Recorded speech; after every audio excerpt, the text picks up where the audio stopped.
Hello दोस्तों। आज आप राजीव प्रकाशन कक्षा 10 के प्रश्नावली 5.1 के इस भाग में सारे प्रश्नों का हल देखेंगे।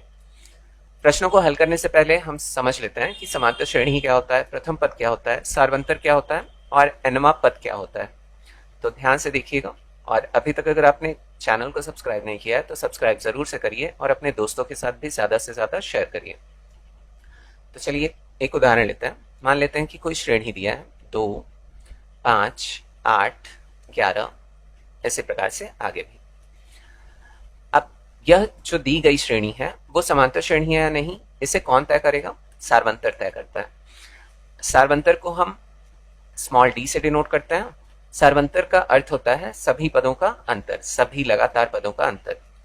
हम बारी बारी से लगातार पदों का अंतर निकालते हैं। यदि वह समान आ जाए तो जो दी गई श्रेणी है वो समांतर श्रेणी होगी। अब यहाँ पर प्रथम पद को हम ए या फिर A1 से डिनोट करते हैं। आप अपनी सुविधा अनुसार जहां जैसी आवश्यकता होगी वैसे ही आप इसे डिनोट कर सकते हैं, या तो A से या फिर A1 से। तो उसी प्रकार दूसरा पद A2 हो गया, A3 हो गया और A4 हो गया। अब इन सभी का अंतर निकाल लेते हैं। तो A2 माइनस A1 करेंगे और उसके बाद A3 माइनस A2 और फिर A4 माइनस A3। आप चाहे तो इसे D1, D2 और D3 भी लिख सकते हैं। अब यहाँ जो A2 है 5 माइनस 2 सॉरी, और 8 माइनस 5 और 11 माइनस 8 है। अब इन सब पदों का अंतर निकाल लेते हैं। ये 3 आ गया, ये भी 3 आ गया और ये भी 3 आ गया। तो सभी पदों का अंतर जो आ रहा है वो 3 ही है, अर्थात समान है। तो इसीलिए दी हुई जो श्रेणी है वो क्या है? समांतर श्रेणी है। तो प्रथम पद और सार्वंतर आपको समझ में आ गया होगा। अब nवें पद की बात करते हैं। अब इसमें दो उदाहरण लेते हुए आपको समझाऊंगा कि एनवा पद हम कैसे ज्ञात करते हैं या एनवा पद किसे कहते हैं। यदि अंतिम पद दिया हो,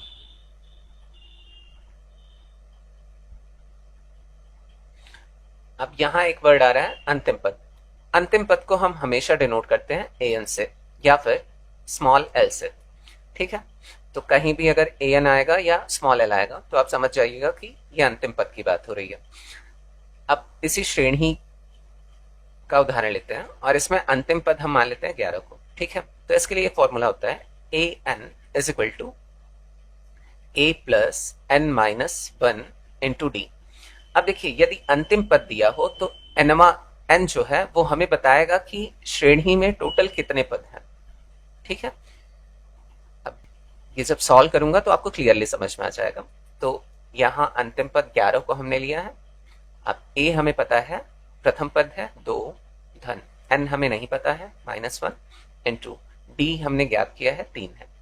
तो 11 बराबर 2 धन 3 का अगर n में गुणा होगा तो 3n, माइनस 3 का अगर 1 में हुआ तो 3, और फिर और सिंप्लीफाई करें इसे तो यहाँ 2 है और -3 है। -3 में अगर 2 को घटाएंगे तो -1 बचेगा, तो 3n -1 बचा। -1 को इधर लाएंगे तो 3n इज इक्वल टू हो जाएगा 11 प्लस 1। तो 3n इज इक्वल टू क्या मिल रहा है? 12। इससे ये कट गया, कितने टाइम? 4 टाइम। तो n जो है वो 4 है, अर्थात जो हमने श्रेणी ली थी उसमें टोटल पदों की संख्या कितनी है? 4। काउंट कर लीजिए, 1 2 3 4। ठीक है, तो यदि अंतिम पद दिया होता है तो n जो है वो श्रेणी में पदों की संख्या बताता है। अब चलिए दूसरा उदाहरण लेते हैं। यदि nवा पद दिया हो, यदि nवा पद दिया हो, अब मान लेते हैं कि इसी श्रेणी में हमें 15वां पद ज्ञात करना है। अब 15वां पद ज्ञात करना है तो 15वें पद पे कौन सी संख्या आएगी ये तो हमें दिखाई नहीं दे रहा है, इसे ज्ञात करना पड़ेगा। तो उसके लिए फॉर्मूला सेम लगाएंगे, तो यहां से हमें पता चल जाएगा कि 15वां पद पे कौन सी संख्या आएगी। तो उसके लिए ए एन की जगह हमें क्या लेना है? 15। ए 15 इज इक्वल टू, सेम सब कुछ वही रहेगा। ए की जगह हमें क्या रखना है? 2 प्लस एन की जगह हमें पता है 15वां पद है तो 15 माइनस 1, और डी हमें पता है कितना है? 3। तो A15 इसे सॉल्व करेंगे तो 2, इसे घटा लीजिए, यहां आ जाएगा 14 और गुणे 3 बराबर 2 धन 14 तिरिक 42। अब 42 में 2 को जोड़ दिया तो कितना आ गया? 44। तो A15 अर्थात nवां पद जो होगा वो कितना होगा 44। तो nवें पद पे जो संख्या आएगी वो कितनी होगी 44 होगी। ठीक है, तो ये दो तरीके से आप nवें पद को समझ गए होंगे कि nवां पद क्या होता है। तो आई होप कि ये कॉन्सेप्ट आपको बिल्कुल क्लियर हो गया होगा। तो अब चलिए प्रश्नों को हल करते हैं। अच्छा, एक बात और बता देता हूं आपको, कोई भी श्रेणी यदि समांतर श्रेणी में हो तो इसे हम लिख सकते हैं, ये तो प्रथम पद ही रहेगा a, और दूसरा पद जो है वो a प्लस डी, फिर तीसरा जो पद होगा a प्लस 2d हो जाएगा, और इसी प्रकार चौथा जो पद होगा a प्लस 3d होगा। ठीक है, इसी प्रकार से आगे कंटिन्यू करेंगे a प्लस 4d। ठीक है, यदि समांतर श्रेणी में हुआ तो इस प्रकार से हम इसे लिख सकते हैं। तो आई होप कि पूरा कॉन्सेप्ट जो है क्लियर हो गया होगा। अब प्रश्नों को हल करते हैं। इससे पहले इरेज कर लें।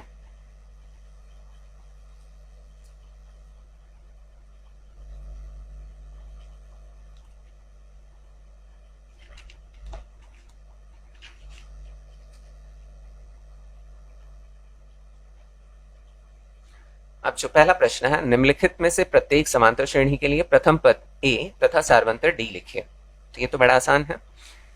एक समांतर श्रेणी दी है, ऑलरेडी समांतर श्रेणी है, तो इसमें प्रथम पद और सारवंतर लिखना है। तो यहां प्रथम पद a इज इक्वल टू 3 है और सारवंतर, तो यहां लगातार पदों का अंतर निकालने की जरूरत नहीं है, ऑलरेडी समांतर श्रेणी है। यदि हमें सिद्ध करना होता कि ये समांतर श्रेणी है या नहीं, तब हम 2-3 पदों का लगातार सारवंतर निकाल लेते। ठीक है,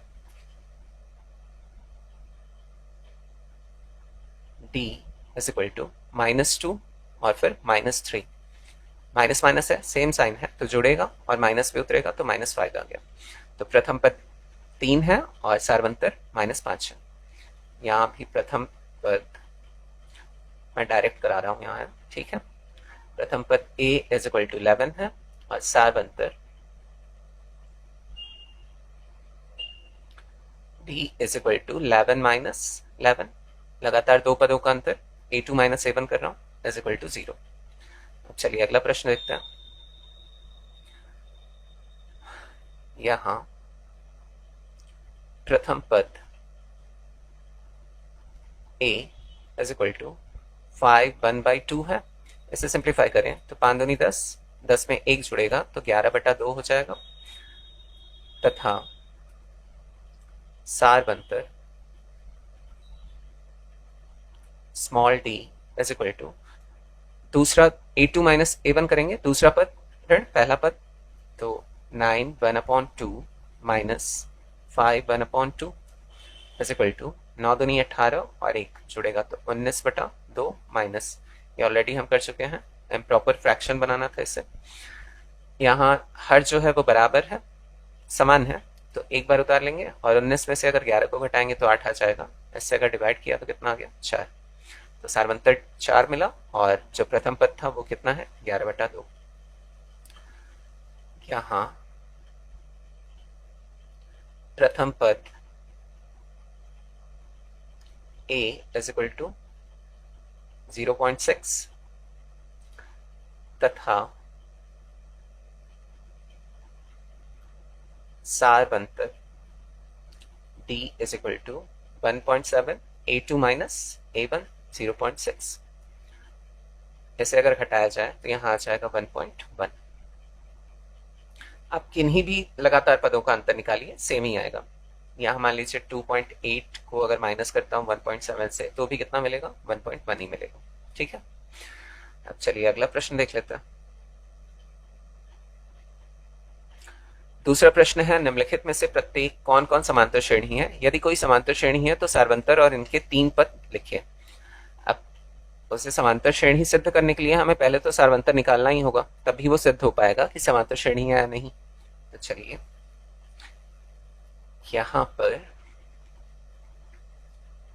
d1 is equal to a2 minus a1 कर लेते हैं, और d2 is equal to a3 minus a2 कर लेते हैं। लगातार 2-3 पदों का अंतर हम निकाल लेंगे, जिससे कि समान मिल जाए, तो ये सिद्ध हो जाएगा कि ये जो श्रेणी दी है वो समांतर श्रेणी है। d3 is equal to a4 minus a3। अब ये √12 है माइनस √3, यहाँ पर √27 है माइनस √12, और फिर यहाँ पर है √48 माइनस √27। अब इसे अगर सिंप्लीफाई किया जाए, अगर 12 का हम वर्गमूल निकालें, अब इसे भी बता देता हूँ, इसका अभाज्य गुणनखंड कर लेंगे, 2 छंग 12, 2 3 6 और 3 एकम 3। अब यहाँ 2 का जोड़ा बन रहा है, तो 2 का जोड़ा बाहर आ जाएगा, एक बार हो जाएगा, और करनी में क्या बचा रह जाएगा, 3। तो करनी में 3 माइनस करनी में 3 बराबर। इसी प्रकार से यदि इसका निकाला जाए तो ये 3 बाहर रहेगा और 3 करनी के अंदर बचा रह जाएगा। हमेशा जोड़े के रूप में निकालते हैं ना, तो 3 तिरका 9 तिरक 27, 3 का जोड़ा बन रहा था, तो 3 तो निकालना नहीं है, वर्गमूल निकालना है, तो 2 का जोड़ा बन के बाहर आया तो एक बार हो गया, और करनी में 3 बचा रह गया। और यहाँ ऑलरेडी हम निकाल चुके हैं, करनी में 12 का कितना है, 2 करनी में 3। इसी प्रकार अगर 48 का निकालेंगे तो 4 बाहर आएगा, 2 गुणित 2 बाहर आएगा, और बचा रह जाएगा करनी में 3 ऋण। इसका ऑलरेडी निकाल चुके हैं, 3 करनी में 3। अब यदि इसे घटाया जाए, चलिए इसे रेस कर लेता हूं, इसी के सामने लिख लेते हैं।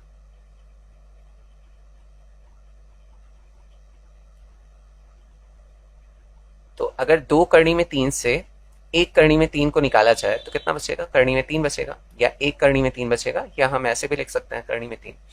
3 में से अगर 2 निकाला जाए तो 1 करनी में 3 यहाँ भी बचेगा, अर्थात करनी में 3 बच रहा है। 4 में से अगर 3 को निकाला जाए तो भी 1 करनी में 3 ही बचेगा, अर्थात करनी में 3 ही बच रहा है। तो जो सारवंतर है वो समान मिल रहा है, अर्थात दी गई श्रेणी जो है वो समांतर श्रेणी है। तो इसलिए हम लिख सकते हैं, चूंकि सारवंतर D1 is equal to D2 is equal to D3 is equal to कितना मिल रहा है, करनी में 3, अतः दी गई श्रेणी समांतर श्रेणी में है।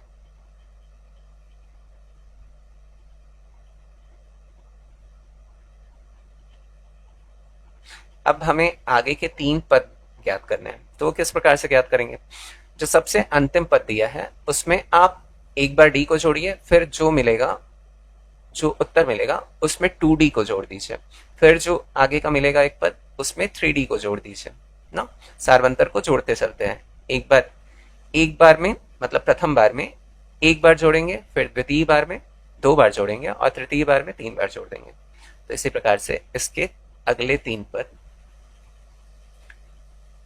इसके अगले 3 पद क्रमशः करनी में 48 में हमें किसे जोड़ना है, सारवंतर को, तो प्लस करनी में 3, फिर करनी में 48 में हमें जोड़ना है 2 करनी में 3 को, फिर करनी में 48 में जोड़ना है हमें 3 करनी में 3 को।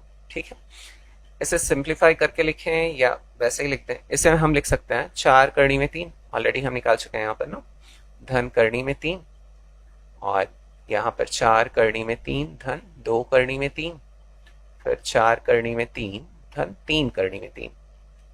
अब यहाँ 4 और 1 जुड़ेगा तो 5 करनी में 3 हो जाएगा, और यहाँ 4 और 2 जुड़ेगा तो 6 करनी में 3, और फिर 4 और 3 जुड़ेगा तो 7 करनी में 3।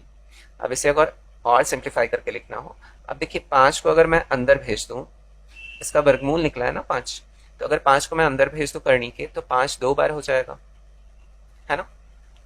ऐसे ही तो ये बाहर आके एक बार हुआ था, तो इसका अगर गुणा करें 5 25, 25 दिया 75, तो करनी में कितना हो जाएगा 75। इसी प्रकार 6 को अंदर भेजो तो 6 6 36, और 36 का गुणा अगर 3 में होगा तो ये आ जाएगा 108, और 7 7 49 होता है, 49 का अगर गुणा 3 में किया तो ये आ जाएगा 47, 147। तो अगले 3 पद हमें मिल गया। ठीक है, तो पहले हमने क्या किया, इसे समांतर श्रेणी सिद्ध किया, और उसके बाद इसके अगले 3 पद ज्ञात कर लिए। अब चलिए अगला प्रश्न देख लेते हैं।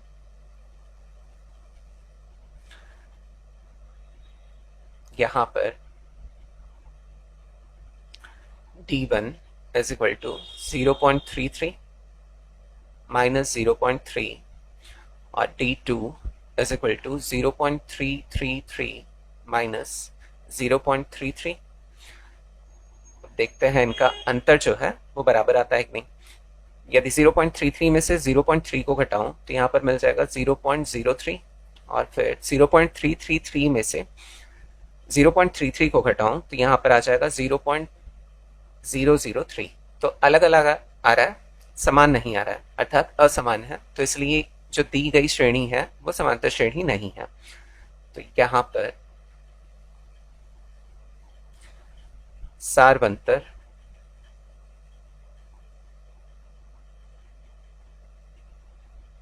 का मान असमान है, इसीलिए दी गई श्रेणी समांतर श्रेणी में नहीं है, या समांतर श्रेणी नहीं है। अब चलिए अगला प्रश्न देख लेते हैं। यहां पर d1 is equal to 4 minus 2, d2 is equal to 8 minus 4 और d3 is equal to 16 minus 8। 4 minus 2 2 हो जाएगा, 8 minus 4 4 हो जाएगा, और 16 minus 8 8 हो जाएगा। अब यहाँ भी जो सारवंतर मिल रहा है वो समान नहीं है, तो इसीलिए यहाँ पर सारवंतर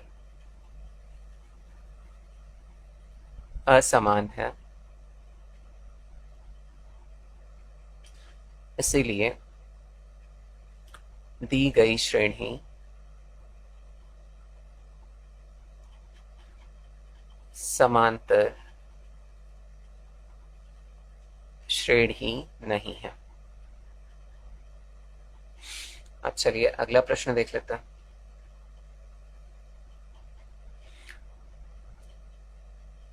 यहां पर d1 is equal to -3.2, फिर माइनस, यहाँ ऑलरेडी माइनस है तो इसलिए इसे ब्रैकेट में लिख लें, -1.2।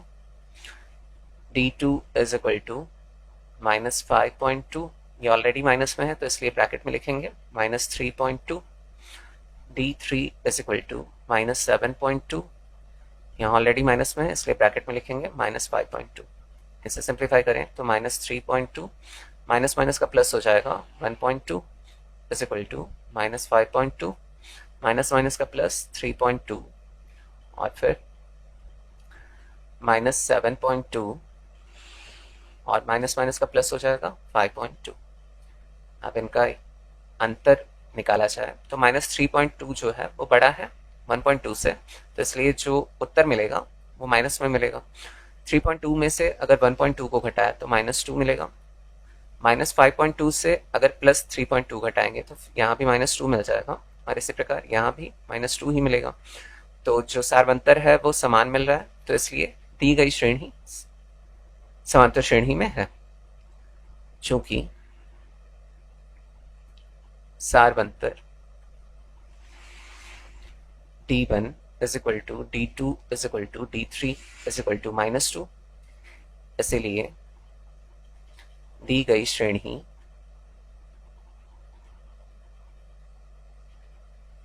समांतर श्रेणी है।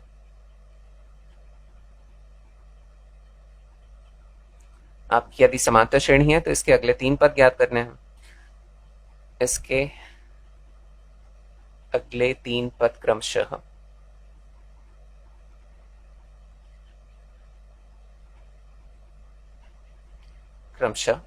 सबसे अंतिम पद में हमें एक बार d प्लस करना है, उसके बाद 2d प्लस करना है, उसके बाद 3d प्लस करना है। ठीक है, तो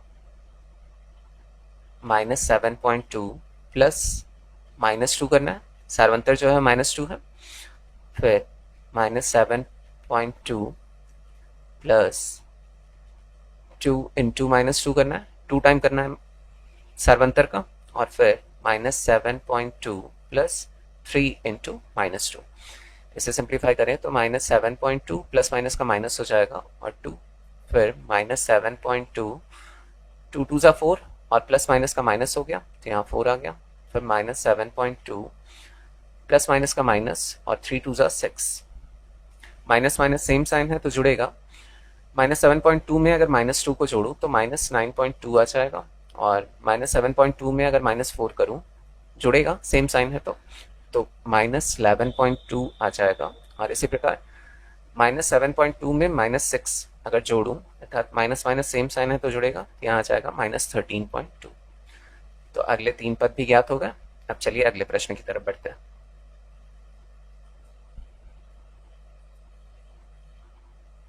पांचवा प्रश्न है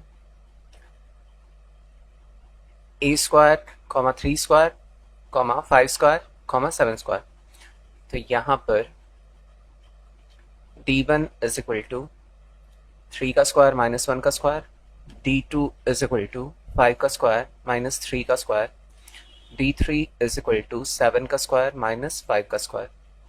सिंप्लीफाई करें इसे तो 3 का स्क्वायर होता है 9 माइनस 1 इज इक्वल टू 5 का स्क्वायर होता है 25 माइनस 3 का स्क्वायर 9, और 7 का स्क्वायर होता है 49 माइनस 5 का स्क्वायर होता है 25।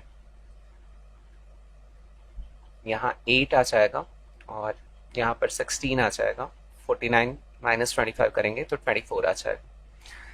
यहाँ सार्वंतर जो है वो असमान आ रहा है, अर्थात ये जो दी गई श्रेणी है वो समांतर श्रेणी नहीं है। लिख लेंगे हम सार्वंतर, चूंकि सार्वंतर का मान असमान है, इसलिए दी गई श्रेणी समांतर श्रेणी नहीं है।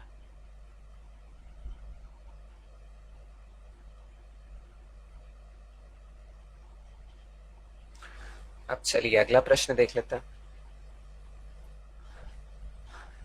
यहां पर d1 is equal to 4 plus √2 और फिर -4, a2 माइनस a1 कर रहे हैं। d2 is equal to a3 minus a2 करेंगे तो 4 प्लस 2√2, फिर माइनस, इसे ब्रैकेट में लिखना होगा 4 plus √2। d3 is equal to a4 minus a3 करेंगे तो 4 प्लस 3√2 माइनस ब्रैकेट में रखेंगे 4 प्लस 2√2। ऐसे सिंप्लीफाई कर लेते हैं। 4 यहाँ 6 कट जाएगा तो सिंप्लीफाई करने की जरूरत नहीं है, इसे डायरेक्ट काट सकते हैं। प्लस में है माइनस में है, यहाँ बचेगा हमारा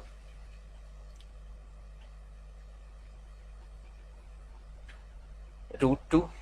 आप यहाँ देख लेते हैं, इसे सिंप्लीफाई करना पड़ेगा। 4 प्लस 2√2 माइनस प्लस का माइनस 4 और प्लस माइनस का फिर माइनस √2, यहाँ भी कट जाएगा।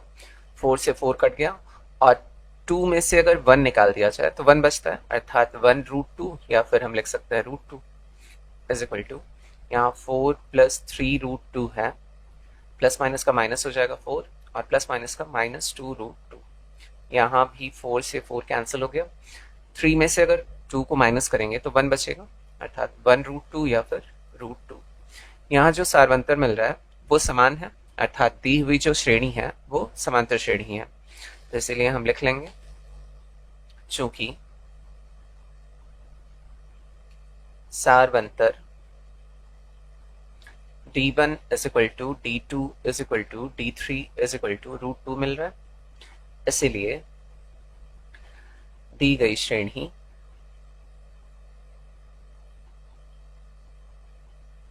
समांतर श्रेणी है।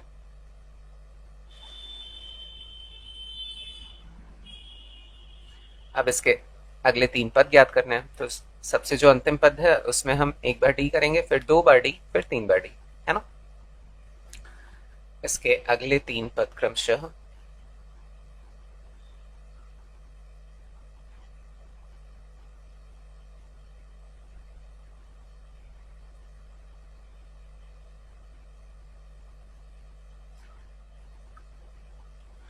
सबसे अंतिम पद है 4 प्लस 3√2 और हमें डी मिला है प्लस रूट टू करना है, उसके बाद फिर 4 + 3√2, फिर प्लस 2 टाइम करना है इसे, तो 2√2 लिख सकते हैं ना।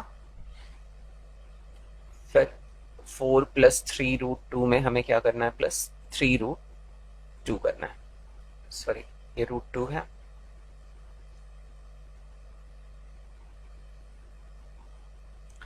अब चलिए सिंप्लीफाई कर लेते हैं।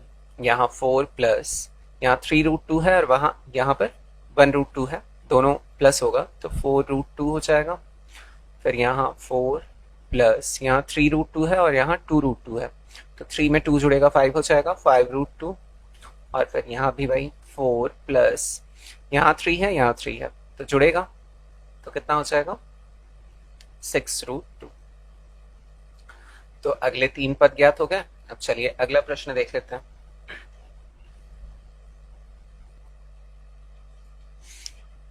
तीसरा प्रश्न है, निम्नलिखित स्थितियों में से किन स्थितियों में संबंध संख्याओं की सूची एपी है, अर्थात अरिथमेटिक प्रोग्रेशन है, जैसे हम समांतर श्रेणी कहते हैं, और क्यों, ये बताना है हमें।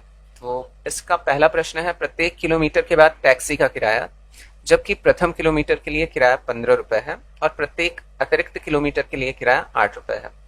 कहने का मतलब, आप 1 किलोमीटर तक जाएंगे अगर किसी टैक्सी से, तो एकदम फिक्स रेट है कि 15 रुपए लगना ही लगना है। आप चाहे 1 किलोमीटर तक जाइए, चाहे 1 किलोमीटर के पहले उतर जाइए, चाहे जितनी दूर, चाहे 100 मीटर ही जाइए, ठीक है।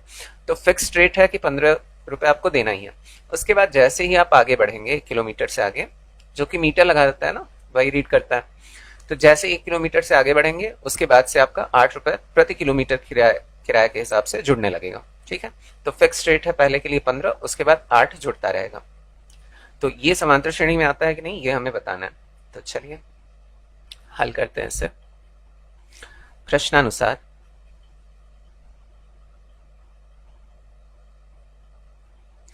प्रथम किलोमीटर की यात्रा का किराया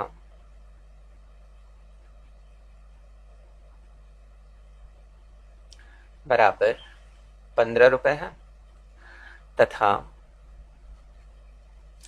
प्रत्येक अतिरिक्त, जो आगे चल रहे हैं हम, अतिरिक्त किलोमीटर की यात्रा का किराया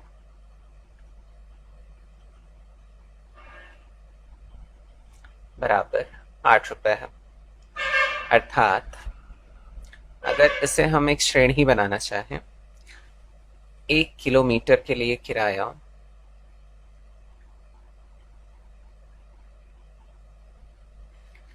या प्रथम किलोमीटर के लिए किराया बराबर ₹15 है। फिर 2 किलोमीटर के लिए किराया हो जाएगा, देखिए 15 रुपए तो है ही, और इसमें कितना ऐड करना पड़ेगा हमें, 15 ये है, ₹8 और ऐड करना पड़ेगा। जैसे ही हम तीसरे किलोमीटर में पहुंचेंगे, किलोमीटर के लिए किराया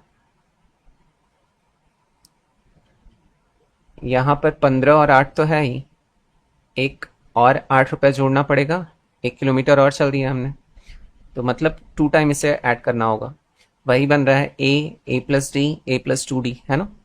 तो ये समांतर श्रेणी है, देख के ही पता चल रहा है, ये 8 और फिर 8 रुपए और जोड़ना पड़ेगा, अर्थात 2 टाइम हमने इसे जोड़ा है। जैसे फिर अगला चलेंगे तो फिर 3 टाइम जुड़ जाएगा, 8 रुपीज, ठीक।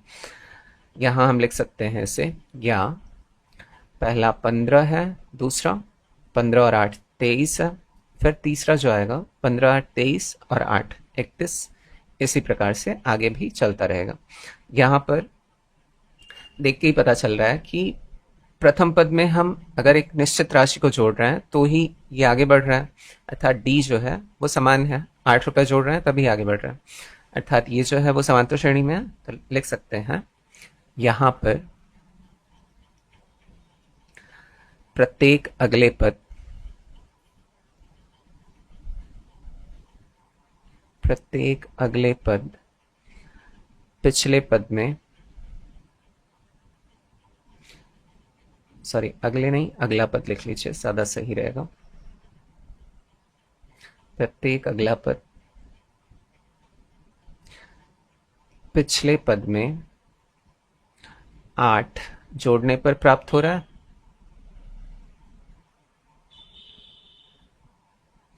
प्राप्त हो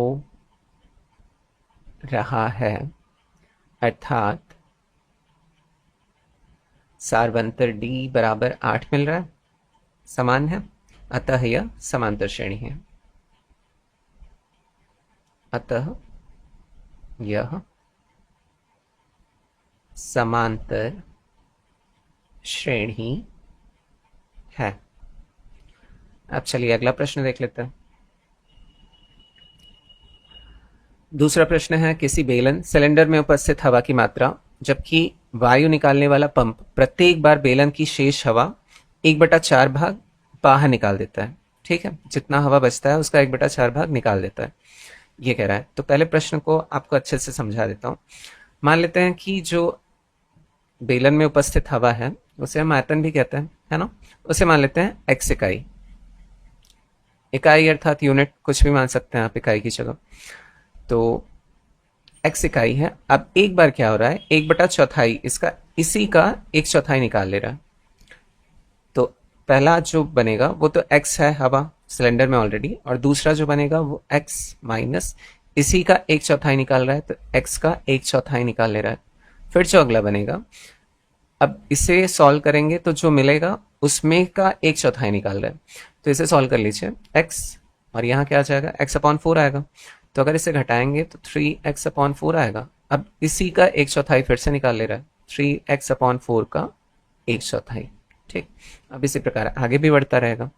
तो यहाँ से अगर सारवंतर समान निकल आता है, इसे हम थोड़ा सॉल्व करेंगे अर्थात सिंप्लीफाई करेंगे। उसके बाद अगर सारवंतर बराबर निकल रहा है या समान निकल रहा है तो समांतर श्रेणी में होगा, अगर नहीं निकल रहा है तो नहीं होगा। ठीक है, तो चलिए इसे हल करते हैं। पहले इसे इरेज कर लें।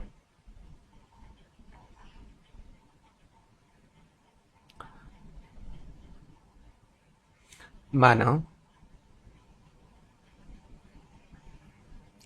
बेलन में उपस्थित हवा x इकाई है। प्रश्नानुसार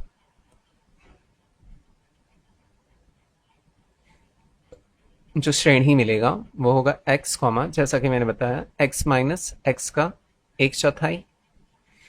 फिर इसे सिंप्लीफाई करने पे अगला मिलेगा हमें 3x/4।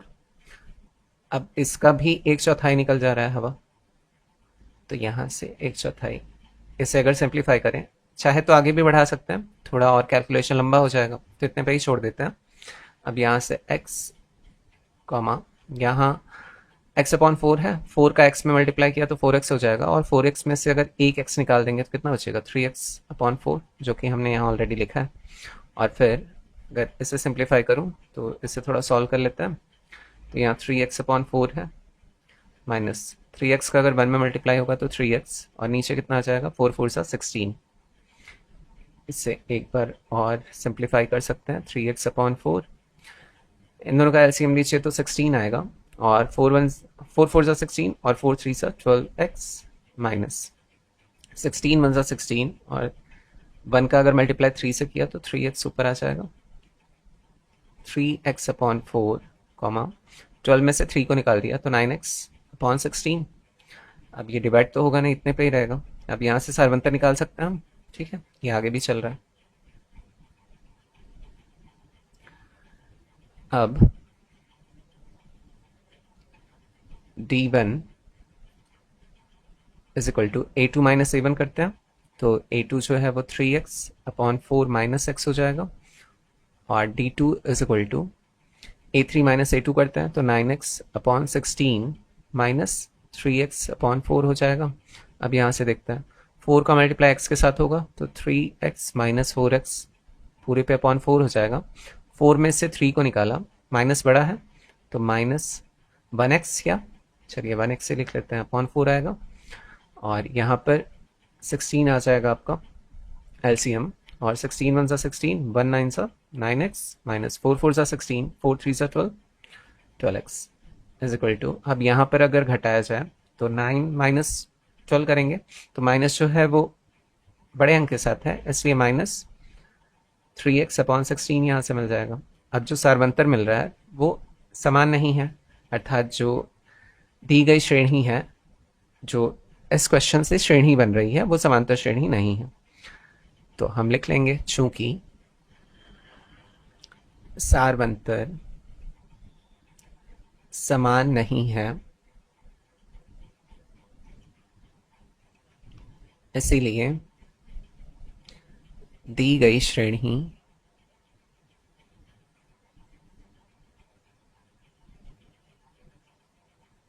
समांतर श्रेणी नहीं है।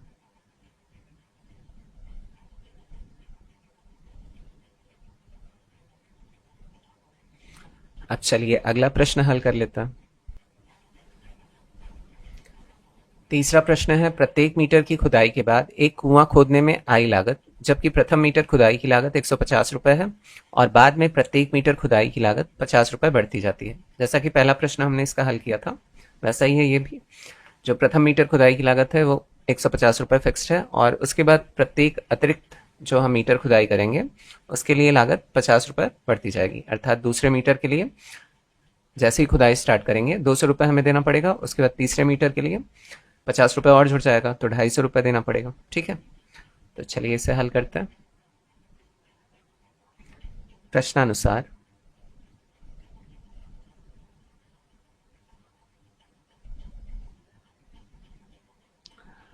प्रथम मीटर खुदाई की लागत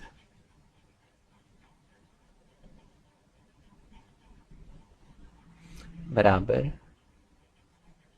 150 रुपए तथा प्रत्येक अतिरिक्त मीटर खुदाई की लागत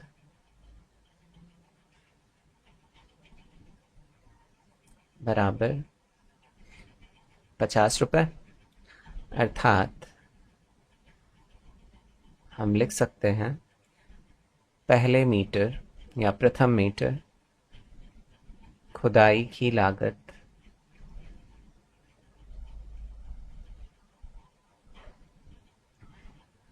बराबर 150 रुपए, दूसरे मीटर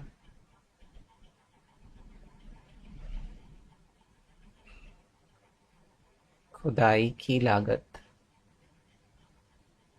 150 ऑलरेडी दे चुके हैं पहले मीटर के लिए। अब दूसरे मीटर की खुदाई जैसे करेंगे तो 50 रुपए जोड़ना पड़ेगा, तो रुपये 150 धन 50, और फिर जैसे ही आगे बढ़ेंगे तीसरे मीटर के लिए 50 रुपए और जुड़ जाएगा इसमें। तीसरे मीटर खुदाई की लागत, यहाँ वही फिर बन रहा है A plus D A plus 2d, तो रुपये 150 धन रुपये 50 तो ऑलरेडी है और इसमें और 50 रुपए जुड़ जाएगा। या हम इसे लिख सकते हैं 150 यहाँ आ जाएगा 200 और फिर 250, इसी प्रकार से आगे बढ़ता रहेगा। अब यहाँ देखकर ही पता चल रहा है कि प्रत्येक अगला जो पद मिल रहा है वो पिछले पद में 50 जोड़ने पर मिल रहा है, अर्थात जो सार्वंतर है वो 50 है, अर्थात दी हुई श्रेणी जो है वो समांतर श्रेणी है। तो लिख लेंगे यहाँ प्रत्येक अगला पद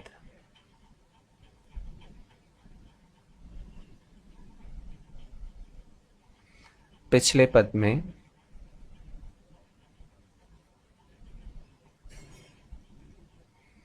50 जोड़ने पर प्राप्त होता है।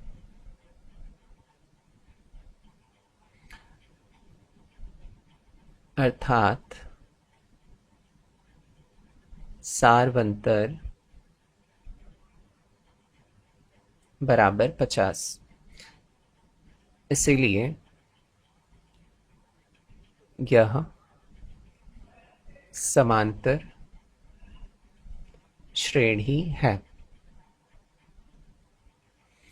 अब चलिए अगला प्रश्न देख लेते हैं इसका।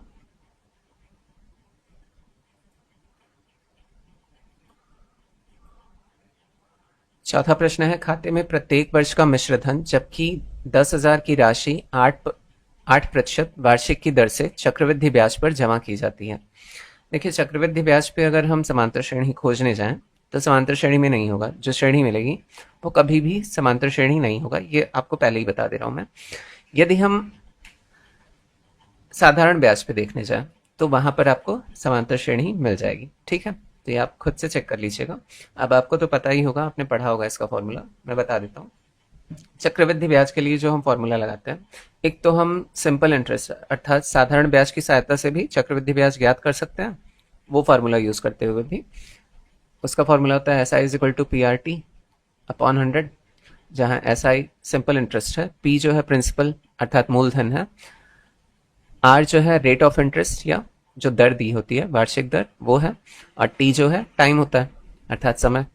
और जो चक्रवृद्धि ब्याज का फॉर्मूला होता है वो अमाउंट इज इक्वल टू होता है P ब्रैकेट में 1 प्लस स्मॉल r अपॉन 100 पर पावर n। अब यहाँ जो P है वो मूलधन है और R जो है वो रेट ऑफ इंटरेस्ट है अर्थात यही दर, और n जो है वो समय, ये होता है। ठीक है, और मिश्र धन किसे कहते हैं? अमाउंट को कहते हैं। जब ब्याज को हम मूलधन में जोड़ देते हैं तो क्या बन जाता है? वो मिश्र धन। ठीक है, तो आई होप कि आपने ये सब तो पढ़ा ही होगा, तो मैंने समझा दिया। अब इसी फॉर्मूला का यूज करते हुए हम एक समांतर श्रेणी बनाएंगे, तो चलिए हल करते हैं इसे। अगर आपको इसका वीडियो चाहिए SI से कैसे चक्रवृद्धि ब्याज ज्ञात करते हैं अर्थात सिंपल इंटरेस्ट से सिंपल इंटरेस्ट वाला फॉर्मूला लगाते हुए कैसे हम कंपाउंड इंटरेस्ट या चक्रवृद्धि ब्याज ज्ञात करते हैं, तो उसके लिए अगर आपको वीडियो चाहिए तो आप कमेंट करके बताइएगा, मैं अलग से एक वीडियो बनाऊंगा कॉन्सेप्ट की। ठीक है, तो इसे हल करना है प्रश्नानुसार।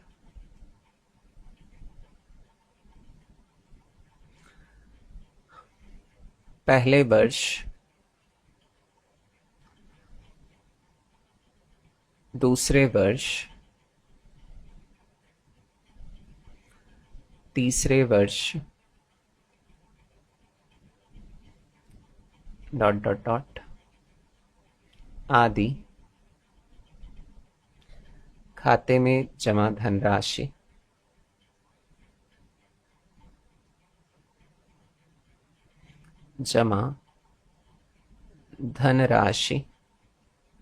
क्रमशः।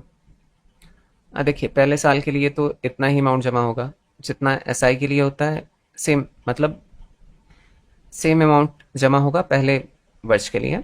तो 10,000 फर्स्ट ईयर के लिए और सेकेंड ईयर के लिए 10,000 मूलधन है, और इसका अमाउंट जो निकलेगा, मिश्र धन जो निकलेगा, उसके लिए हमें फॉर्मूला लगाना पड़ेगा ना, 1 प्लस 8% का है अपॉन 100। ये 1 ईयर के लिए निकाल रहे हैं तो यहाँ पावर 1 लग जाएगा। सेकेंड ईयर के लिए अगर आएंगे तो 10,000 है, 1 प्लस 8 अपॉन 100 पे पावर 2 हो जाएगा। और थर्ड ईयर के लिए जैसे ही जाएंगे तो सॉरी फोर्थ ईयर के लिए जैसे ही जाएंगे, यहाँ फर्स्ट ईयर के लिए इतना ही था, सेकेंड ईयर के लिए, थर्ड ईयर के लिए, फिर फोर्थ ईयर के लिए जाएंगे तो वहाँ पावर 3 हो जाएगा। ठीक है, तो डॉट डॉट डॉट। अब इसे सिंप्लीफाई कर लेते हैं, अर्थात हम इसे लिख सकते हैं 10,000, इसे सिंप्लीफाई करें तो 10,000 गुणित 100 का 1 में गुणा होगा तो 100, और 100 में अगर 8 जुड़ा तो 108/100। इसी प्रकार 10,000, ये भी सेम वही बनेगा, पावर 2 है तो 2 टाइम लिख देंगे, तो 108/10, 100 गुणित 108/100।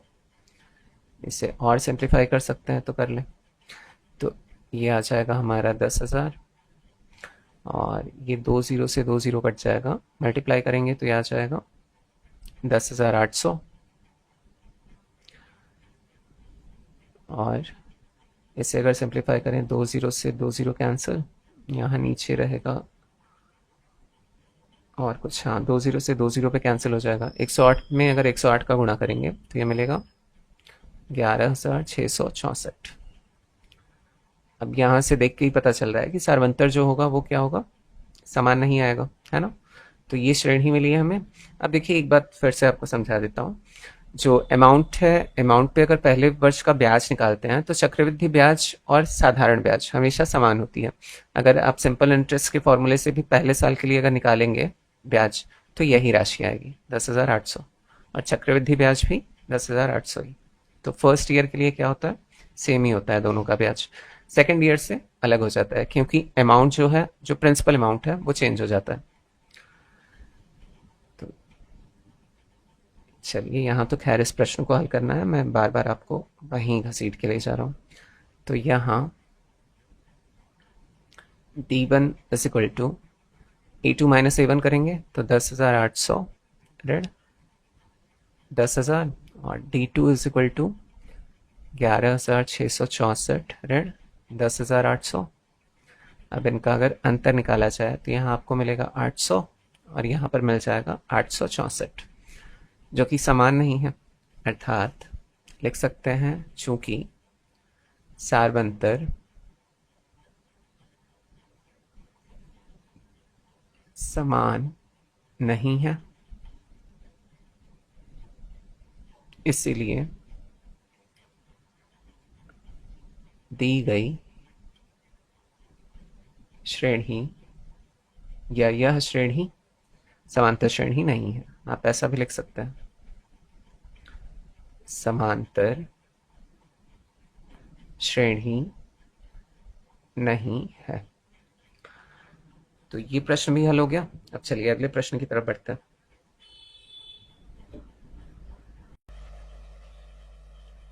चौथा प्रश्न है, दी हुई एपी के प्रथम 4 पद लिखिए, अरिथमेटिक प्रोग्रेशन अर्थात समांतर श्रेणी, जबकि प्रथम पद ए और सार्वंतर डी निम्नलिखित है।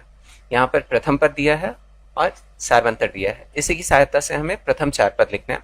मैंने वीडियो के स्टार्ट में ही बताया था आपको कि किसी भी समांतर श्रेणी को हम ऐसे भी लिख सकते हैं, ए plus D, A plus 2D, A plus 3D, या फिर A1, A2, A3, A4। अब ऐसे कैसे लिख सकते हैं, इसे समझ लेते हैं। A2 को अगर लिखना चाहें, फॉर्मूला मैंने बताया था स्टार्टिंग में, AN इज इक्वल टू होता है A plus N minus 1 into D. अब यहाँ पर A2 लिखना है हमें, N की जगह 2 लेना है, तो A2 इज इक्वल टू हो जाएगा A प्लस, यहाँ पर भी 2 माइनस 1 इंटू डी हो जाएगा। तो A2 जो दूसरा पद होगा वो क्या होगा, A प्लस, यहाँ 1 बचेगा D, अर्थात A2 को हम क्या लिख सकते हैं, A प्लस डी। तो ये मैंने स्टार्टिंग में आपको बताया था। यहाँ पर हम यही मान लेंगे कि प्रथम जो 4 पद हैं वो क्या है, A plus D, A plus 2D और ए प्लस 3D। ठीक है, तो चलिए हल करते हैं इसे।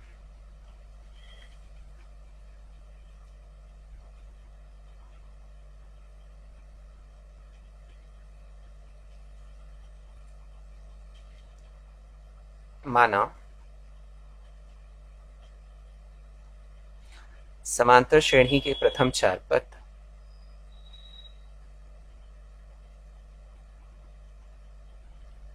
प्रथम 4 पद ए कॉमा ए प्लस डी कॉमा ए प्लस 2D कॉमा ए प्लस 3D है। इसीलिए a इज इक्वल टू 10 और a plus D is equal to हो जाएगा 10 प्लस 10, है ना। d इज इक्वल टू 10 दिया, is equal to 20। a plus 2D is equal to हो जाएगा 10 प्लस 2 इंटू 10, और 2 इंटू 10 20, 20 में 10 को जोड़ा तो 30। a plus 3D is equal to 10 plus 3 into 10, ये हो जाएगा 40। 4 पद हमने ज्ञात कर लिए, तो इसलिए लिख सकते हैं, अतः समांतर श्रेणी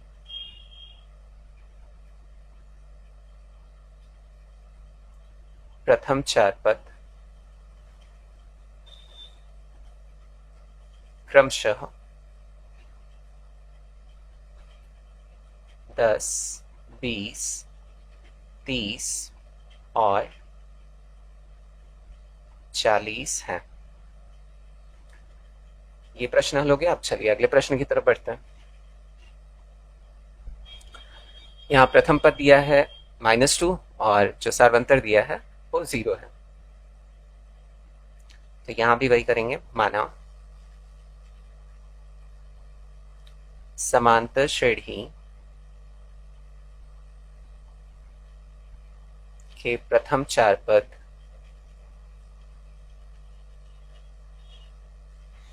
a, a plus d, a plus 2d, a plus 3d है। इसलिए a is equal to -2, a plus d is equal to हो जाएगा -2 प्लस 0 इज इक्वल टू, ये -2 ही आएगा।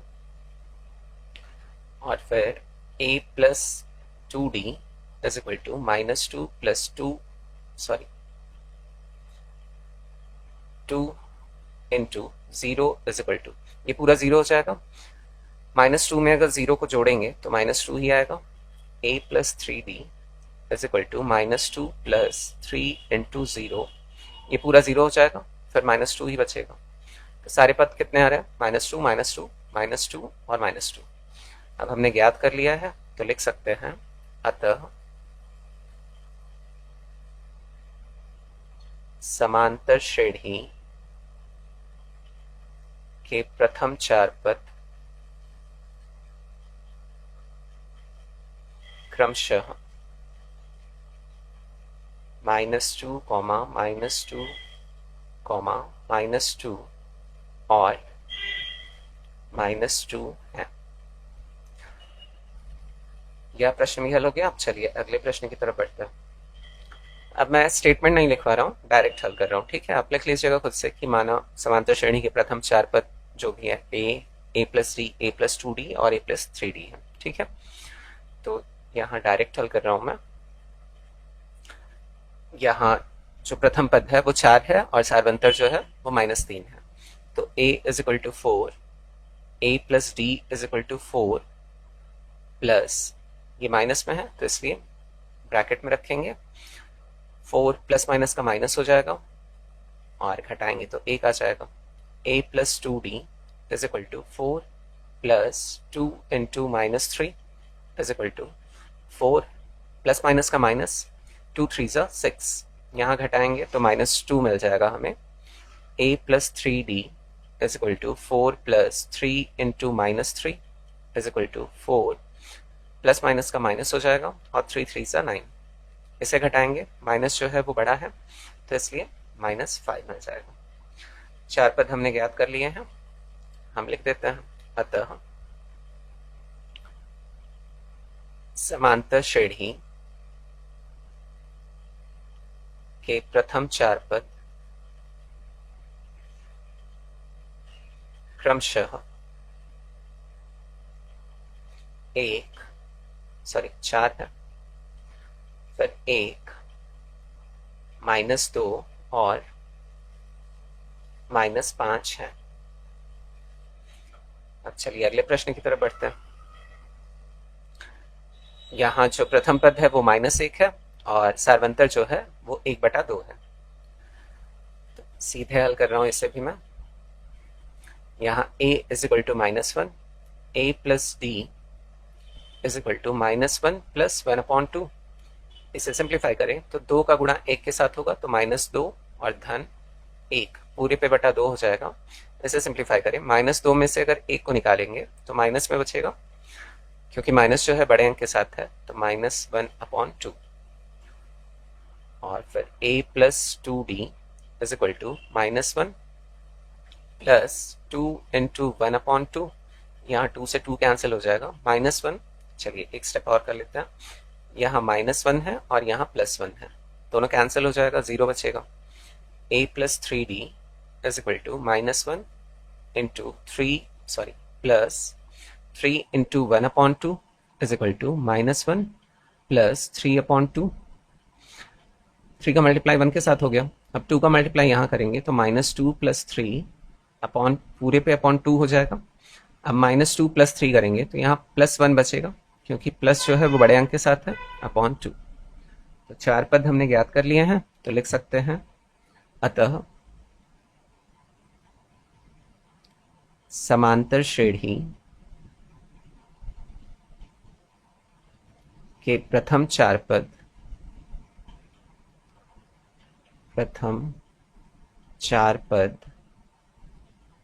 क्रमशः -1, -1/2, 0 और 1/2 हैं। अब चलिए यह प्रश्न भी हल हो गया। अगले प्रश्न की तरफ बढ़ते हैं।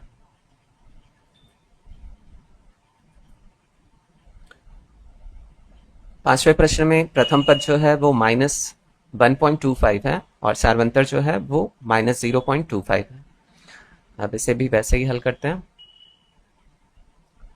a इज इक्वल टू मिल जाएगा -1.25 और a प्लस d करेंगे जब, तो ये हो जाएगा -1.25 प्लस, ये ब्रैकेट में रखेंगे -0.25।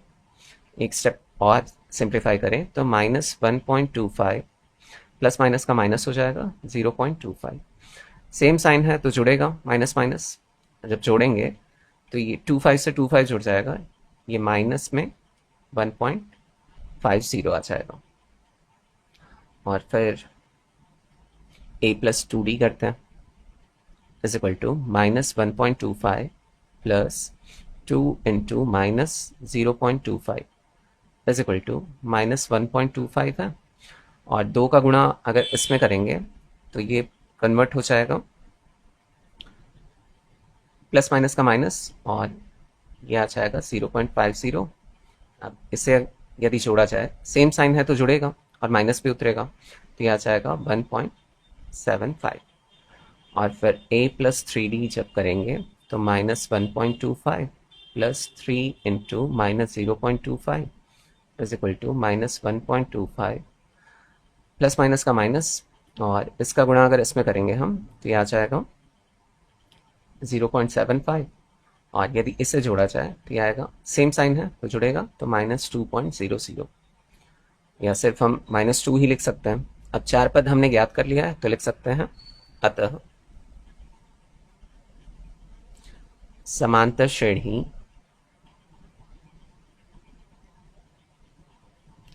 के प्रथम चार पद क्रमशः -1.25, -1.50, -1.75 और -2 हैं। अब चलिए अगले प्रश्न की तरफ बढ़ते हैं।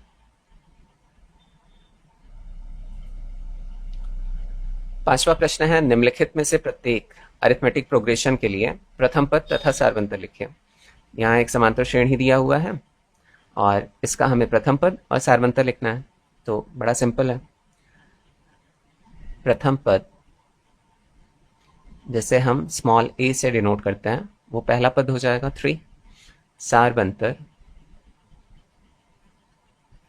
जैसे हम स्मॉल d से डिनोट करते हैं a2 - a1 करते हैं। तो जैसा कि मैं शुरू में आपको बता चुका हूं, यदि हमें किसी श्रेणी को समांतर श्रेणी सिद्ध करना होता है तो d को कम से कम 3 बार या 2 बार निकालते हैं, है ना। यहाँ एक ही बार निकालने की आवश्यकता है क्योंकि ऑलरेडी दिया है कि ये समांतर श्रेणी है। तो a2 - a1 करते हैं तो ये कितना आ जाएगा -2। तो ज्ञात हो गया, ठीक है। आप लिख सकते हैं नीचे अगर लिखना हो, अतः प्रथम पद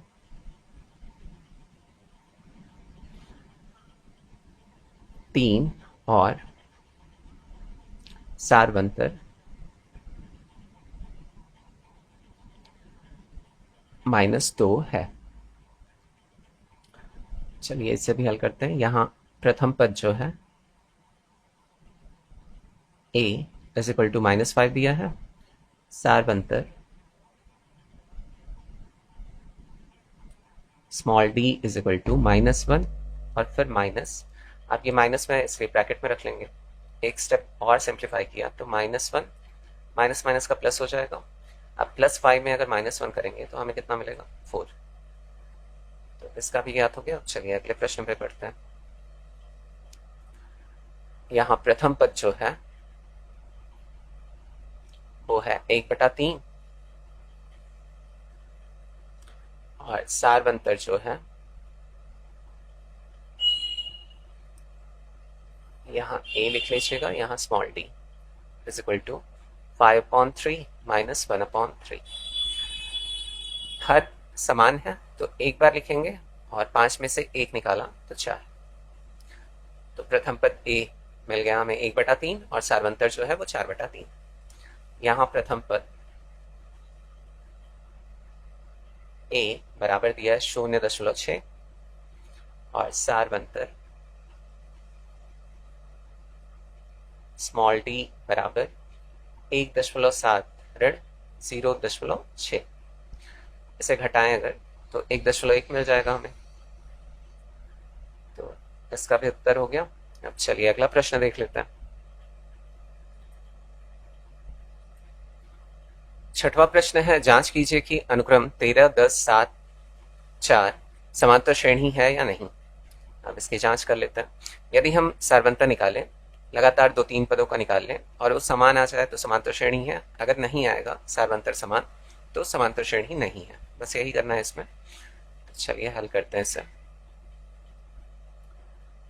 दी गई श्रेणी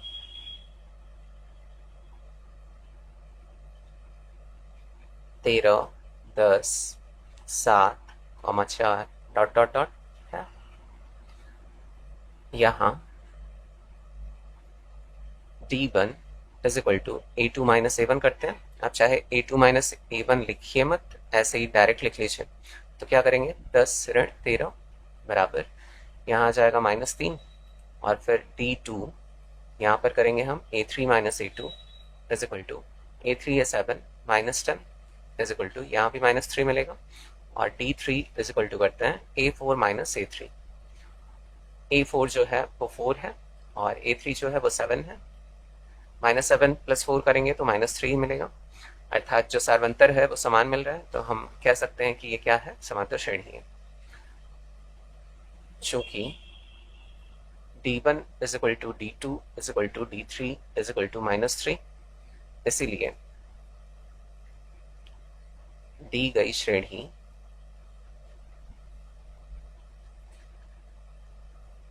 समांतर श्रेणी है।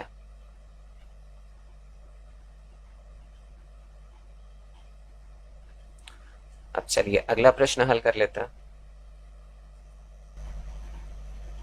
सातवां प्रश्न है, समांतर श्रेणी लिखिए जिसका प्रथम पद 5 तथा सारवंतर ऋण 3 है। ऐसा ही प्रश्न हम अभी हल कर चुके हैं। जो चौथा प्रश्न था यही दिया था, प्रथम पद दिया था और सारवंतर दिया था। वहां पर हमें प्रथम 4 पद बताने थे, यहाँ एक समांतर श्रेणी लिखनी है। तो जो स्टेटमेंट लिखूंगा वो थोड़ा अलग होगा, क्योंकि 4 पद तो हमें ज्ञात नहीं करना है ना। तो चलिए हल करते हैं सीधे। हल वैसे ही करना है जैसे चौथा प्रश्न किया था। दिया है प्रथम पद a बराबर 5, सारवंतर d बराबर ऋण 3, अतः समांतर श्रेणी a, a plus d, a plus 2d, dot dot dot आदि होगी। अर्थात अब यहां पर मान रख लेते हैं। a जो है वो 5 है, 5 धन ऋण 3 है तो ब्रैकेट में रखेंगे, a प्लस 2d करना है तो 5 plus 2 into -3, dot dot dot ऐसे ही आगे भी चलेगा। अब इसे और सिंप्लीफाई करें तो 5 फिर 5 प्लस माइनस का -3 और फिर 5 प्लस माइनस का माइनस हो जाएगा, 3 दूनी 6, ऐसे ही आगे भी चलेगा। फिर इसे और सिंप्लीफाई करें तो 5 ऋण 3 बराबर 2 और यहाँ 5 ऋण 6 करेंगे तो ऋण जो है वो बड़ी संख्या के साथ है, इसलिए -1, ऐसे ही आगे भी चलेगा। है? अगर अगला पद भी लिखना होता तो a प्लस 3d लिख लेते, वहां पर -4 आता आपका। ठीक है, समांतर श्रेणी हमने ज्ञात कर लिया है, तो लिख सकते हैं अतः समांतर श्रेणी 5,2,1, है। यह प्रश्न हल हो गया। अब चलिए अगले प्रश्न की तरफ बढ़ते हैं। निम्न सूत्रों द्वारा परिभाषित संख्याओं के प्रथम 4 पद ज्ञात कीजिए। अब यहाँ एक सूत्र दिया है an is equal to n square upon n plus 2। इसी की सहायता से हमें प्रथम 4 पद लिखते हैं। ठीक है, अब यहाँ अगर n बराबर मैं 1 लेता हूँ तो a1 is equal to n की जगह मुझे 1 रखना पड़ेगा, 1 का स्क्वायर अपॉन 1 प्लस 2। इसे सिंप्लीफाई करें तो 1 का स्क्वायर 1 ही होता है, 1 प्लस 2 करेंगे तो 3। तो जो प्रथम पद मिलेगा a1 वो क्या होगा, 1/3। हम जो प्रथम पद होता है उसे a1 से भी डिनोट करते हैं, ये स्टार्टिंग में आपको बता चुका हूँ। ठीक है, तो ऐसे ही हम हल करेंगे। तो चलिए इसे हल करते हैं। n बराबर 1 रखने पर तो यहाँ a1 इज इक्वल टू 1 का square upon 1 plus 2 is equal to 1/3। n बराबर 2 रखने पर तो a2 इज इक्वल टू हो जाएगा 2 का स्क्वायर अपॉन 2 प्लस 2, 2 का स्क्वायर होता है 4 और 2 प्लस 2 इज इक्वल टू 4। इसे काटेंगे तो 1 मिल जाएगा हमें। n बराबर 3 रखने पर हमें प्रथम 4 पद ज्ञात करने हैं, है ना। तो 4 बार हम संख्याओं को रखेंगे, रखने पर तो यहाँ a3 इज इक्वल टू मिलेगा 3 का स्क्वायर अपॉन 3 प्लस 2, 3 का स्क्वायर होता है 9 अपॉन 3 प्लस 2 करेंगे तो 5। n बराबर 4 रखने पर तो a4 बराबर मिलेगा 4 का square upon 4 plus 2 is equal to 4 4 सा 16 अपॉन 4 प्लस 2 करेंगे तो 6। अब इसे डिवाइड कर लेते हैं, 2 से डिवाइड हो जाएगा, 2 8 सा 16 और 2 3 सा 6। तो प्रथम 4 पद हमने ज्ञात कर लिए, 1/3 1, 9/5 और 8/3। अतः प्रथम 4 पद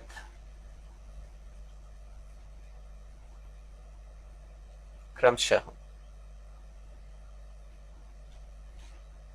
1/3, 1, 9/5 और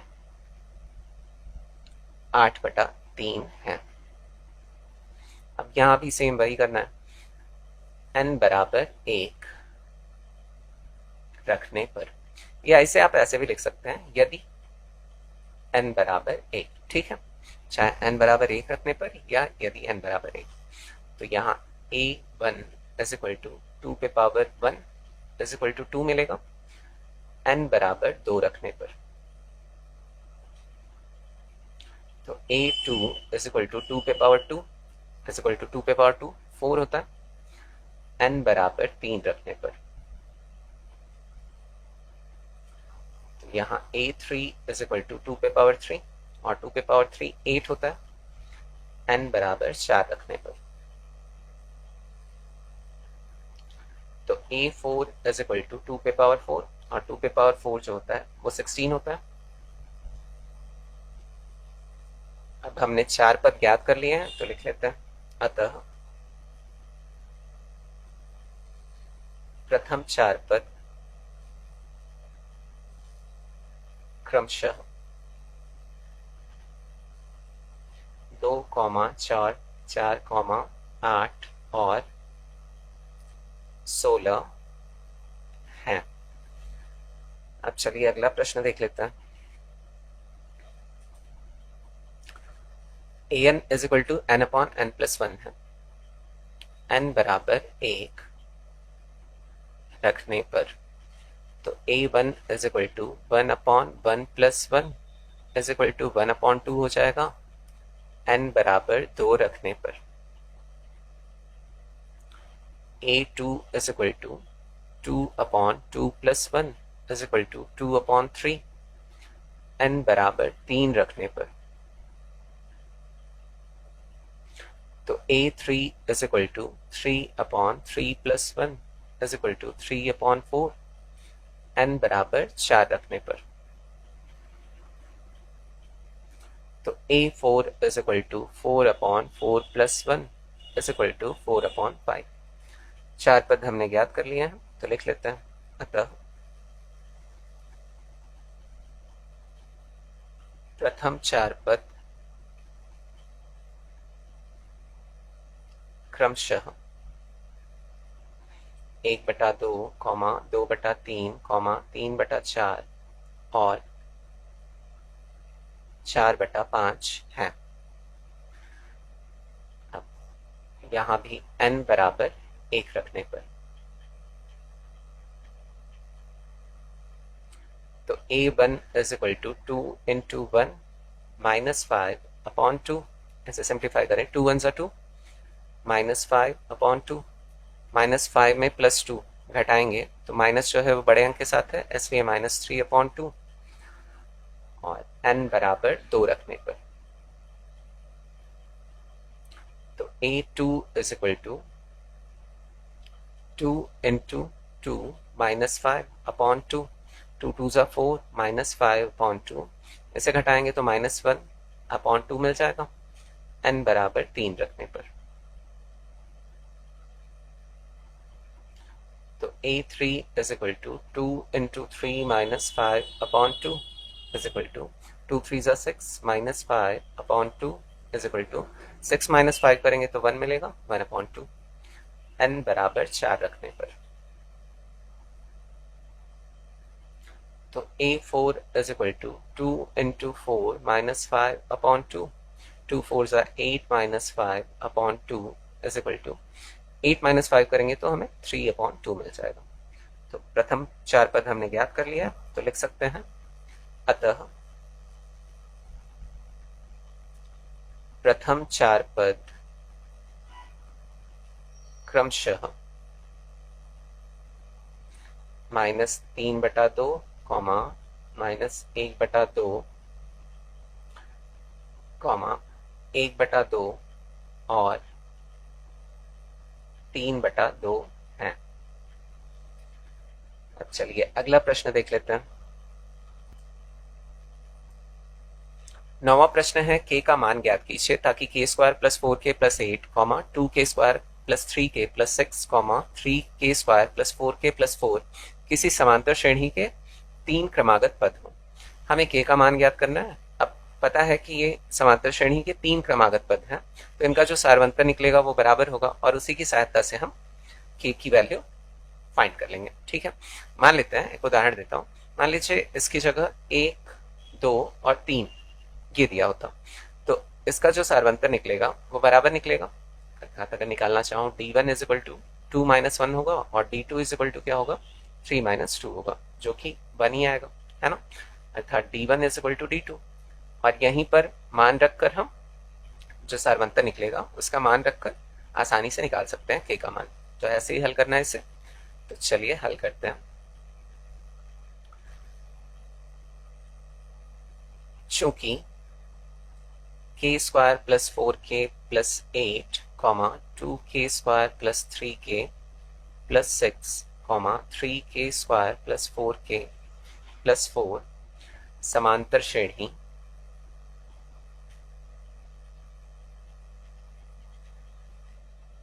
के क्रमागत पद हैं।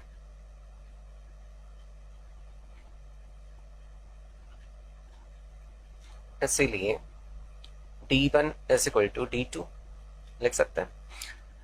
यहां d1 is equal to a2 - a1 करते हैं। चलिए लिख भी लेते हैं। तो a2 क्या दिया है, 2k² + 3k + 6, फिर माइनस a1 करना है, तो ब्रैकेट में रखेंगे k² + 4k + 8। अब इसे सिंप्लीफाई करें तो 2k² + 3k + 6, प्लस माइनस का माइनस हो जाएगा k², प्लस माइनस का माइनस हो जाएगा 4k, प्लस माइनस का माइनस हो जाएगा 8। अब इसे सिंप्लीफाई करें, यहाँ 2k² है और यहाँ -k² है, तो 2k² में से अगर, या 2 में से अगर 1 को घटाऊं, प्लस वाला जो अंक है वो बड़ा है, तो इसलिए 1k² मिलेगा, या फिर हम क्या लिख सकते हैं, k²। यहाँ 3k है और यहाँ -4k है। अब देखिए यहाँ 3 है और -4 है, तो माइनस जो है बड़े अंक के साथ है, इसलिए जब घटाएंगे तो -k मिलेगा, और +6 है, -8 है, घटाएंगे तो -2 मिलेगा यहाँ से। ठीक है, और अब एक बार d2 निकाल लेते हैं। d2 इज इक्वल टू क्या होगा, a3 माइनस a2। a3 जो है वो है 3k² plus 4k plus 4 minus, और a2 जो है वो क्या है 2k² प्लस 3k प्लस 6। इसे सिंप्लीफाई करें तो 3k² plus 4k plus 4 plus minus का -2k² प्लस माइनस का -3k प्लस माइनस का -6। यहाँ सिंप्लीफाई करें, यहाँ 3 है प्लस में और यहाँ -2 है, k² है ना दोनों जगह, तो अगर घटाएंगे तो प्लस में हमें मिलेगा 1k² या फिर लिख सकते हैं k²। यहाँ 4k है प्लस में और माइनस में है 3k, तो जब घटाएंगे प्लस में k मिलेगा हमें या 1k मिलेगा, या फिर हम क्या लिखें k ही सिर्फ लिख सकते हैं, तो प्लस k। यहाँ +4 है -6 है, जब घटाएंगे तो -2 मिलेगा। इसे यहाँ पर बना लीजिए शुरू में समीकरण 1, तो लिख लीजिए फिर समीकरण 1 से इन दोनों को हम बराबर लिख सकते हैं, तो k² minus k -2 is equal to k² plus k और फिर -2। अब यहाँ कुछ कटने लायक है, कट सकता है क्या, यहाँ भी प्लस में k² है और इक्वल के इधर भी k² है, या एक काम करते हैं सबका पक्षांतर कर लेते हैं जिससे आपको कंफ्यूजन ना हो। ठीक है, जो अचर पद है उन्हें एक साइड रखेंगे और चर जो पद है उन्हें एक साइड, तो k² के साइड में ला रहा हूँ इसे, प्लस k² को इधर आके -k² हो जाएगा, -k ऑलरेडी है, ये इधर आके -k हो जाएगा, यहाँ -2 है, ये इधर आके +2 हो जाएगा। अब यहाँ देखिए प्लस k² है -k² है, इससे ये कैंसिल, ये 2 टाइम है ना, यहाँ हल कर रहा हूँ, तो -2k, यहाँ प्लस माइनस है तो कट के 0 हो जाएगा, इज इक्वल टू 0, तो k इज इक्वल टू क्या मिलेगा 0/-2। अगर 0 से हम किसी भी संख्या का भाग देते हैं तो क्या आता है 0, तो k बराबर क्या मिला हमें 0, और यही हो गया इसका उत्तर। अब चलिए ये प्रश्न हल हो गया, अगले प्रश्न की तरफ बढ़ते हैं। 10वां प्रश्न है, समांतर श्रेणी के प्रथम 3 पद लिखिए जिनमें a बराबर -5 और d बराबर -3 दिए हैं। ऐसा ही प्रश्न हम हल कर चुके हैं, तो वैसे इसे भी हल करना है। मान लेते हैं पहले, माना समांतर श्रेणी के प्रथम 3 पद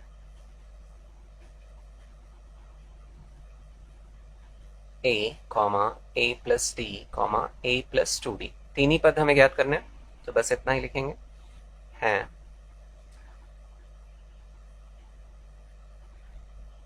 दिया है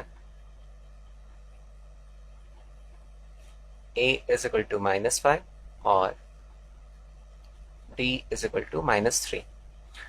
अब जब प्रथम पद ज्ञात करेंगे तो a इज इक्वल टू क्या हो जाएगा -5, दूसरा पद a प्लस d करेंगे तो -5 प्लस, ये माइनस में है इसलिए ब्रैकेट में रखेंगे, फिर -5 प्लस माइनस का -3, माइनस माइनस सेम साइन है तो जुड़ेगा, कितना आ जाएगा -8, और a प्लस 2d करेंगे तो -5 plus 2 into -3 is equal to -5, plus minus का माइनस हो जाएगा, 3 2 6, माइनस माइनस सेम साइन है जुड़ेगा, जोड़ने पे कितना आएगा -11। तीन पद हमने ज्ञात कर लिए, तो लिख सकते हैं अतः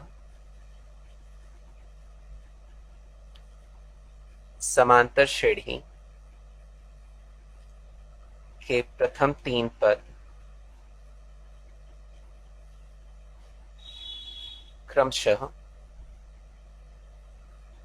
-5, -8 और -11 है।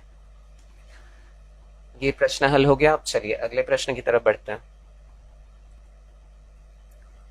11वां प्रश्न है, समांतर श्रेणी 0, 1/4, 1/2, 3/4 में अगले 3 पद लिखिए। ऐसा ही प्रश्न हम प्रश्न संख्या 2 को हल कर चुके हैं। अब देखिए इसमें मैं थोड़ा डिफरेंट स्टेटमेंट के साथ आपको हल कराऊंगा जिससे कि आपको सारा तरीका समझ में आ जाए। ठीक है, तो ध्यान से देखिएगा, हल करते हैं इसे। यहाँ इसे मान लेते हैं A1 है, A2 है, A3 है, A4 है। अब इसके अगले 3 पद ज्ञात करने हैं, अर्थात A5, A6 और A7 हमें ज्ञात करना है। ठीक है, तो यहाँ A1 इज इक्वल टू, यहाँ हम लिख सकते हैं A इज इक्वल टू 0।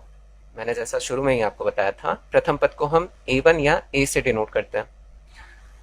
और A2 इज इक्वल टू दिया है 1/4, A3 इज इक्वल टू दिया है 1/2 और A4 इज इक्वल टू दिया है 3/4। D इज इक्वल टू क्या होता है, A2 माइनस A1। A2 जो है 1/4 है और माइनस 0। अब 1/4 माइनस 0 करेंगे तो हमें आंसर क्या मिलेगा, 1/4 ही मिलेगा। अब यहाँ चूंकि समांतर श्रेणी ऑलरेडी दे चुका है, तो इसलिए एक ही पद का अंतर निकाल लें तो काफी है सार्वंतर ज्ञात करने के लिए। तो हमें सार्वंतर मिल गया 1/4। अब अगले 3 पद ज्ञात करते हैं। जो प्रश्न संख्या 2 में हमने किया था उसे भी यहाँ पर मैं समझा देता हूँ आपको, जिससे कि कंफ्यूजन न रहे आपको कुछ भी। तो अगले 3 पद क्रमशः जैसा आपको सुविधाजनक लगे वैसा आप हल कर सकते हैं किसी भी प्रश्न को। तो अगला 3 पद जो ज्ञात करना है वो A5, A6 और A7 ज्ञात करना है। तो A5 इज इक्वल टू, अब A4 में अगर मैं D को जोड़ूं तभी तो मुझे A5 मिलेगा, है ना। पिछले पद में हम सार्वंतर को जोड़ते हैं तभी जाके अगला पद मिलता है हमें ना। तो ये कौन सा पद है, A4 है। तो A4 प्लस क्या करना है मुझे, D is equal to, A4 है 3/4 प्लस D जो है वो 1/4 है, इज इक्वल टू, हर जो है वो बराबर है तो इसलिए एक बार लिख लेंगे और 3 धन 1 करेंगे तो 4 मिलेगा और 4 एकम 4। तो जो A5 है वो कितना मिला, 1। और A6 को हम क्या लिखेंगे, A5 प्लस D। जो 5वां पद है उसमें अगर D को जोड़ेंगे तभी तो 6वां पद मिलेगा हमें। और जो 5वां पद है वो कितना है, 1 प्लस 1/4। 4 का 1 में मल्टीप्लाई होगा तो 4 प्लस 1 पूरे पे बाई 4 हो जाएगा, is equal to 4 plus 1 is equal to 5/4। और फिर A7 is equal to A6 plus D, है ना। 6वें पद में अगर D को जोड़ेंगे तभी हमें 7वां पद मिलेगा। तो जो 6वां पद है वो कितना है, 5/4 प्लस 1/4 करना है। हर समान है तो एक बार लिखेंगे और 5 प्लस 1 करेंगे तो 6। अब ये डिवाइड होगा तो कर लेंगे, 2 3 जा 6 और 2 2 जा 4। ये कितना मिला हमें, 3/2। ठीक है, यहाँ 3 पद हमने ज्ञात कर लिए हैं, जो अगले 3 पद हैं। अब जो दूसरे प्रश्न में मैंने बताया था उसे उस तरीके से भी इसे हल करके आपको समझा देता हूँ।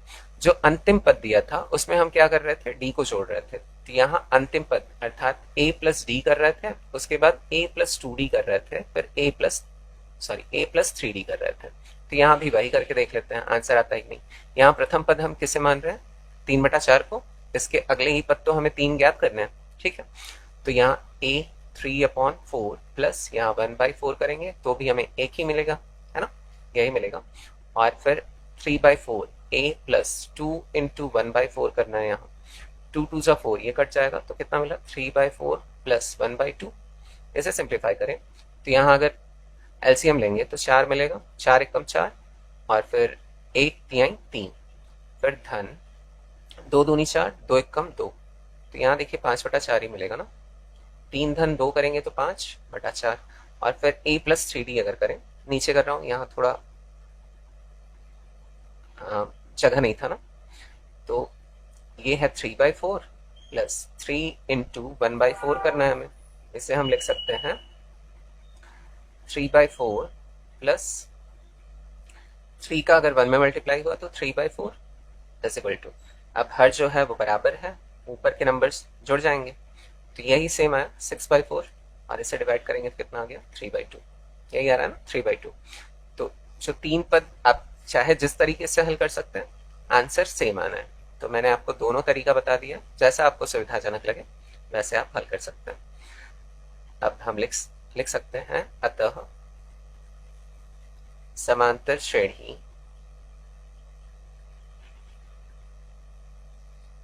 के अगले 3 पद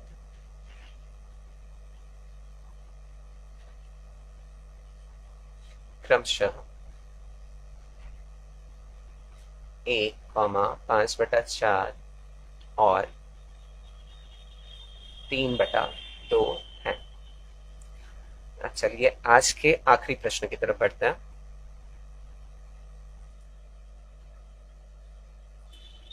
भरा हुआ प्रश्न दिया है a, b और c के ऐसे मान ज्ञात कीजिए कि संख्याएं a, 7, b, 23, c एक समांतर श्रेणी में। इनके ऐसे मान ज्ञात करने हैं कि ये समांतर श्रेणी में हो जाए। तो चलिए मान लेते हैं शुरू में कि ये एक समांतर श्रेणी में, ठीक है। हल करते हैं इसे। माना a, 7, b, 23, c समांतर श्रेणी में है।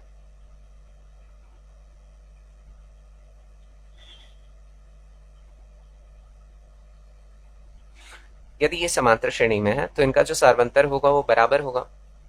तब d is equal to a2 minus a1, 7 minus a is equal to a3 minus a2 करेंगे तो b minus 7 is equal to किसके बराबर होगा? 23 माइनस b के, है ना। a4 माइनस a3 तो 23 minus b is equal to a5 minus a4 c minus 23। ये सारे परस्पर बराबर होंगे। अब यहां से देखिए किन्हीं दो को हम पिक करेंगे पहले और उसी की सहायता से b, a और c की वैल्यूज निकाल लेंगे। सारे बराबर हैं। अब यहाँ देखिए मुझे b माइनस 7 दिख रहा है और यहाँ 23 माइनस b अर्थात एक ही जैसा पद मिल रहा है। तो इसी को सबसे पहले बराबर में उठा लेते हैं और उसी की सहायता से b की वैल्यू निकाल लेते हैं। यहाँ हम लिख सकते हैं b minus 7 is equal to 23 minus b। अब पक्षांतर कर लेते हैं, चर पदों को एक साइड रख लेते हैं और अचर पदों को दूसरे साइड। तो माइनस बी को इधर लाते हैं तो b माइनस बी इधर आके प्लस बी हो जाएगा और 23 माइनस 7 इधर आके प्लस 7 हो जाएगा। तो 2b इज इक्वल टू 30। तो b इज इक्वल टू 2 से डिवाइड हो जाएगा, कितना आ जाएगा? 15। तो b की वैल्यू हमें मिल गई। अब कोई भी दो पद उठा लीजिए। चलिए इसे या इसे ले लीजिए या तो फिर इसे और इसे ले लीजिए। यहाँ से a का मान निकल जाएगा, अगर इसे लेते हैं तो c का मान निकल जाएगा क्योंकि b की वैल्यू हमें ऑलरेडी पता चल चुकी है। अब 7 minus a is equal to b minus 7। तो 7 minus a is equal to, इसकी वैल्यू पता है कितनी है? 15 माइनस 7। अब इसे उठा के इधर कर लेते हैं तो minus a is equal to 15 minus 7, ये भी इधर आके माइनस 7 हो जाएगा। तो minus a is equal to 15, minus minus same sign है तो जोड़ेगा तो कितना हो जाएगा? माइनस 14। तो minus a is equal to 15 minus 14 करेंगे तो प्लस में 1 बचेगा अर्थात 1 बचेगा। तो a is equal to minus 1 हो जाएगा, है ना। दोनों पक्षों में अगर ऋण से मैं गुणा कर दूं तो ये प्लस हो जाएगा और ये माइनस हो जाएगा। अब फिर हम लेते हैं, या तो इसे और इसे ले लीजिए तो भी c की वैल्यू निकल आएगी, या तो फिर इसे और इसे ले लीजिए तो भी c की वैल्यू निकल आ जाएगी। क्यों? क्योंकि सारे बराबर है, ठीक है। तो यहाँ मैं इन दोनों को ले रहा हूँ।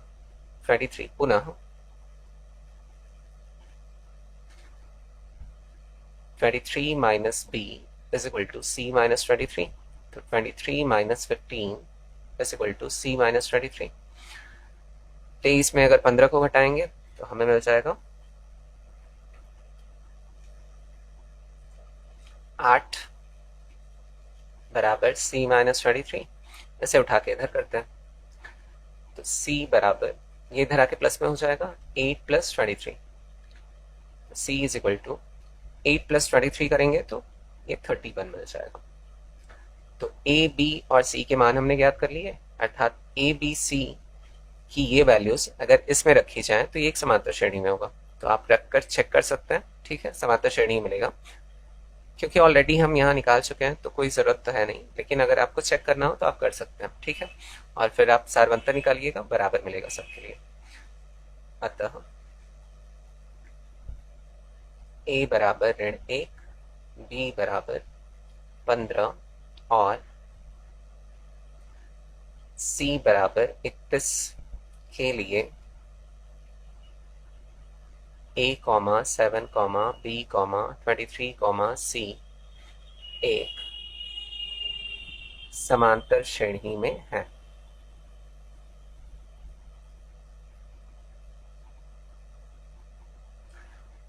तो ये आज का आखिरी प्रश्न था जो हल हो चुका है।